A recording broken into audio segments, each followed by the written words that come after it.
defend your allegation that I'm a white supremacist. Just try, do it.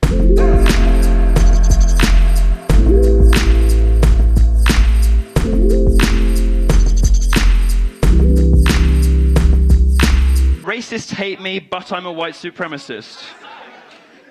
You're just confusing me. You're confusing me. And I'm very easily confused because I'm a homosexual, but should we give him another chance? Give him one more chance.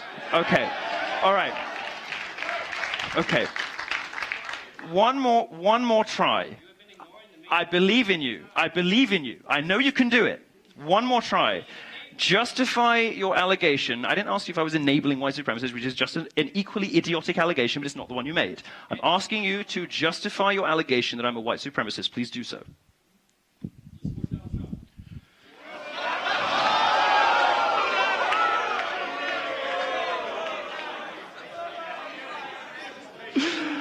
All right.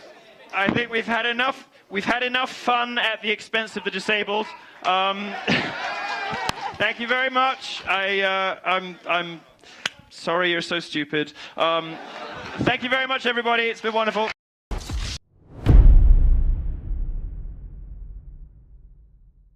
Let's be honest. Let's not try and do this shell game here. You're talking namely about white police officers. You just said at least 4 or 5 times white kids are not as much in danger, black people. So don't bring up the race issue and then say that I'm obfuscating it. I'm not. It assumes hatred. And it doesn't look at statistical realities, and it is very dangerous to preach this and to get young black people to believe it, because it's not true. It's less true than ever. And hence, you haven't lived the life of a black person, but yet you're saying that. See what that is? From experience. That is an intellectual fallacy. That's not fair. Stephen, you don't want to hear that. We have experience with the stuff. Larry Elder says the opposite. We're not making it up, Stephen. Larry Elder says the opposite. That's condescending to try to say you guys just making this stuff up. I didn't say you're making this stuff up. I said it's incorrect. I didn't say you're making this stuff up. I said it's incorrect. Okay, so basically you saying it's incorrect means you're making it up. It's not true. No, it doesn't. Do you know what a lie is? I think we all know what a lie is, Stephen. Okay, but do you know the difference between a lie and something being incorrect? Yes. A lie would be, the difference would be intent. I've not applied intent here. The only person who's applied intent is you to officers. I have said you are incorrect or that information is untrue. I've not called you a liar. I'm not insinuating any manipulation. I did not. This is what I'm telling you. You said it's talking down to me to say I'm making this stuff up. I didn't say you're making stuff up. I said it's incorrect. Is that fair? You said it's incorrect. Yes, you said it's correct. But what I'm telling you is that we live in this stuff. We see this stuff. I grew up seeing this stuff. We're not making it up or it's not incorrect. This is the things that we've seen in our lives and we're talking about it. And the problem is there are some people in this country don't want us to speak about a reality that's here for the black man and black woman in America. And I'm sorry if it doesn't make you feel comfortable. Well, you know what? If you don't like it, let's fix the issue. Well, you're making the issue worse. You're making the issue worse. Talking about it is making it worse. Your rhetoric saying that can I answer? It'd be like we're talking about cancer or, AIDS or something like that constantly and say, oh, you're making it worse because you keep talking about it. No, we want it fixed. If we spoke about it in an incorrect way. If we spoke about it in an incorrect way. For example, if we told people you can cure AIDS by eating sea algae, we'd be making it worse because that'd be incorrect information. You saying the problem is officers of any color or stripe are assaulting young black men because, and you don't provide numbers or statistical realities, you cover up information, you don't address information when it changes, it's not accurate, and you are actually telling people to address a problem which isn't the right problem nor the right solution, and it makes it worse.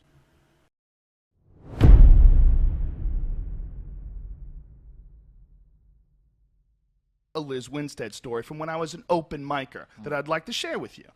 She's on stage. She had her friend Janine DeTullio, who was a very funny comic from Boston. They're all palling around backstage, this whole girls club. She got on stage and she said, I'm hosting open mic night, and when I'm here hosting open mic night, I've got rules. She has a list she's reading. She decides that she's going to interrupt the stand-up comedians while they're on stage and stop them from performing their jokes. This guy, Brian, I forget his fucking name. He was a guy who would struggle to keep it together on stage every time. And he was a very gifted comic writer, but a very uncomfortable performer. So he goes on stage and he has this joke. something about I always make sure I open up the car door for my hooker. And Liz Winstead interrupts. Stop, stop, stop. Sexism. And he says, and don't think he doesn't appreciate it, which is his punchline. Okay? Shit. So she's standing on stage right after he says that, and she stopped him. And he's so awkward, he's got his eyes closed during his fucking thing. Now, accounts of history, right? Back when we thought it was okay to beat your wife, right? When we thought it was okay to beat your wife, at least when it was extremely egregious, particularly egregious, we'd strap the guy to a whipping post and give him 30 lashes. When your wife was beating you, right, it was you that got punished by the community, right?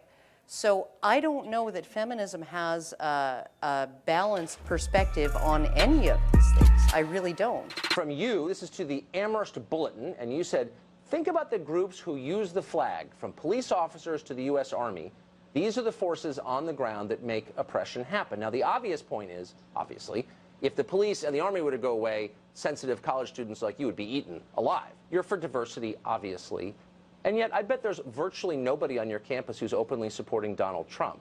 Do you yearn for more diversity on your campus, or are you happy in a world where everyone thinks like you? I think diversity is a different word when you're applying it to political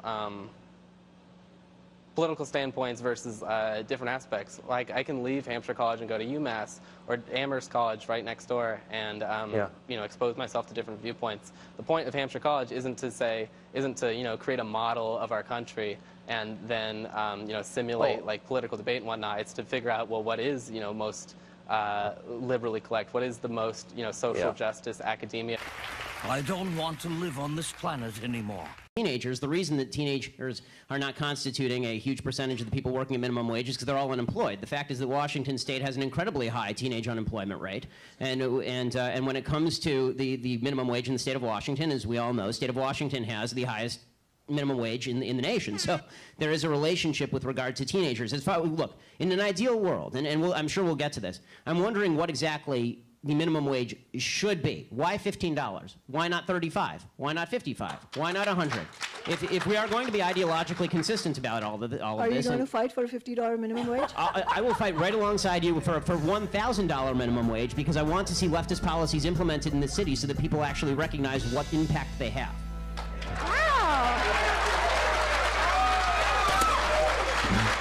Fucking dickhead wearing a hashtag Build the Wall shirt. You're so racist. I've never seen such a racist human being on earth. He's never been to college. You can't even fucking handle it. You know why? Because you only have a 6th grade education. Free Wi-Fi!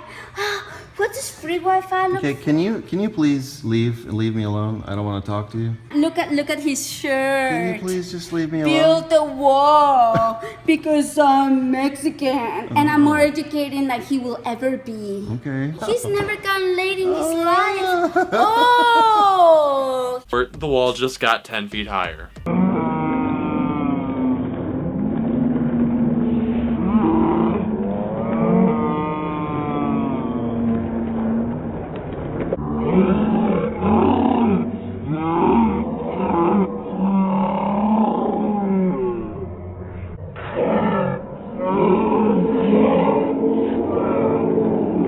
Ever since the incident, though, Trigglypuff seems to have dropped off the face of the earth. Maybe someone finally caught her. That's why I've started the hashtag 76 genders. Even though there are probably more like millions of gender. Ugh. Are you uncomfortable yet? How about now? You are being rude. You have no connection to this culture. You know what that is? That's a cute little bubble item that you had in your car that you don't know anything about, and you're an idiot. This is my car. Can you please get out of it? No, I won't. Call the police. Call 911. Okay. About how I won't leave your car. You would. Can you please exit No, I can't, but you can give me your first and last name. Here's what I'll do instead.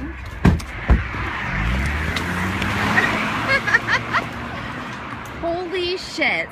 As you might have guessed, Nielsen didn't receive very positive feedback. Pictures came out showing the mess she made in the back of the driver's car. She took down her Twitter account, which was then relaunched by a troll, and then she made a Facebook post trying to paint herself as some poor victim. Am I seeing a pattern here? Yeah, sorry Nielsen, but your legacy is ruined. I'm fucking better than you, okay? Much better than you. You are garbage. You got it wrong, Jake. We win, you lose. Mommy, he got it wrong, Mommy. He got it wrong. We're against Saudi Arabia, you dumbass! We talk about that all the time! We talk about that all the time! Jimmy Dore spat on Alex and then scurried off. What the fuck? What a fucking cowardly little bitch! Get off the stage, you fat fuck! Like, you're fat. Get off the stage, you fat fuck! You fat fuck! You fat fuck! I have done my research. I've done my research.